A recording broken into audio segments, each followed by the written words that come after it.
Price B to God. தேவனுடைய நாமம் மகிமைப்படுவதாக.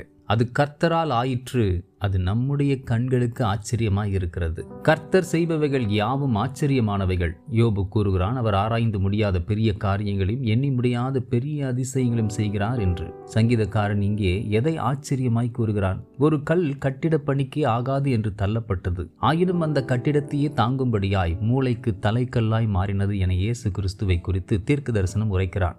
இந்த உலகம் ஒருவரை தள்ளினது என்றால் தள்ளினதே ஆகும். ஒடுக்கப்பட்டோர் ஒடுக்கப்பட்டோராயும், ஒதுக்கப்பட்டோர் ஒதுக்கப்பட்டோராயும், கைவிடப்பட்டோர் கைவிடப்பட்டோராயுமே சமூகத்தில் இருக்கின்றனர். அப்படிப்பட்டவரை தூக்கி எடுத்து நிறுத்தி எவரிடத்திலிருந்து தள்ளப்பட்டார்களோ அவர்களுக்கு ஆதரவாய் மாற்றுவது கர்த்தரின் செயலாகும். யோசேப்பு, தாவீது இவர்களெல்லாம் வாழ்வில் அப்படிப்பட்ட சாட்சியை பெற்றவர்களாகவே இருக்கின்றனர்.